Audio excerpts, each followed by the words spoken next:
This is really the start of software, the start of the whole topic of software, in which we're going to cover a variety of different aspects of software.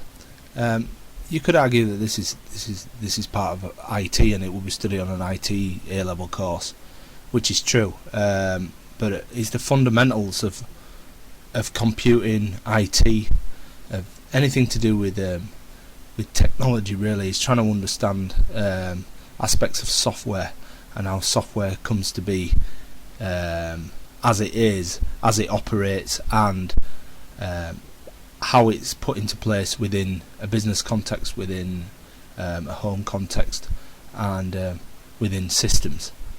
And the particular software we're going to focus on to start with is the systems lifecycle, which is really relates to how systems are put in place as regards just little minor problems or little minor one particular computer being bought or one laptop being bought. That's not really the issue we're talking about. We're talking about on a grander scale, so you need to start thinking really in a business context, or perhaps in a school context even, but an organisation, so on a large scale. That's what we're talking about for a systems life cycle. So as regards what a systems life cycle actually is, the definition given, a methodology of how to solve problems involving computers, very much similar to what's written in the PDF in your notes. But I think it's important to understand that it is a methodology and not a method. The dictionary definition of a method is something that systematically details a process, whereas a methodology is something that provides a framework. This can be concepts or theories, but here it's a set of an outline structure of processes that in turn can be broken down into sub-processes. So you could just put an outline frame of, saying, analysis, design, implementation, testing, the classic sort of structure that's put in place in any system and any way of working in IT and computing.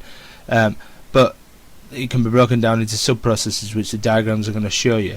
And it is a methodology. It's not necessarily the right way, it just is a common way, a very, very popular way, and its popularity must come from the fact that it works. And this is what systems analysts do. This is a job. They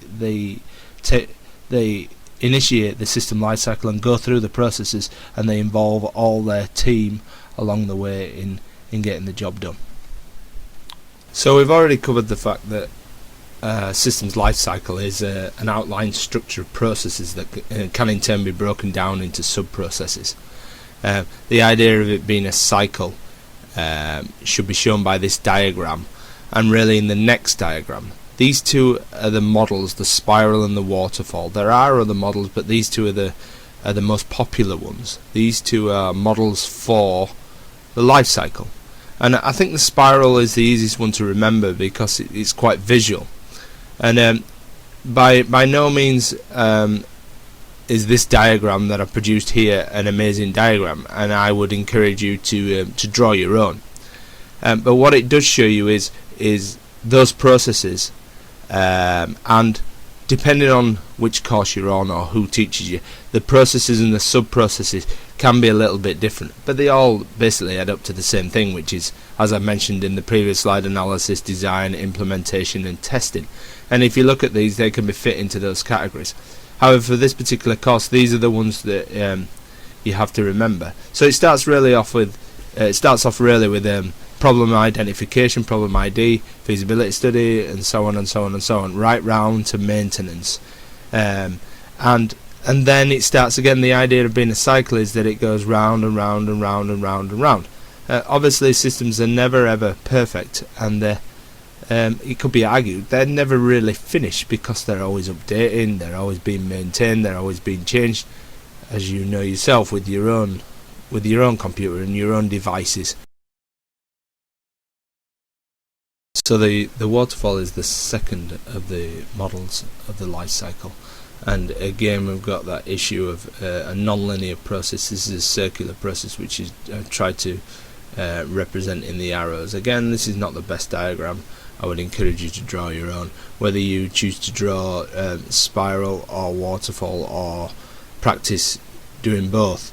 The processes involved and the sub-processes that are involved are exactly the same, and the essence of it being a cycle rather than a linear process is exactly the same.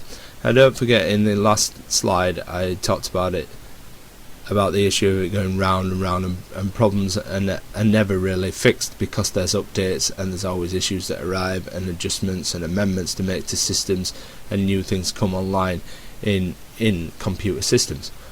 And the waterfall again shows this, but there's also the essence in this model and in the spiral of the idea that you can go back and forwards. You don't go from one step to the other to the other to the other.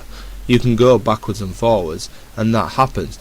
For example, you would have to prototype certain things. You would have to prototype certain things to test them out whether they worked or not, and that involves trying something out, building something, trying something out, designing, building it, trying it out, and then perhaps going back to the drawing board and going, oh, it doesn't really work, and maybe we have to identify some more problems, or go back to and collect some more evidence, some information collection, and analyse, design and implement again.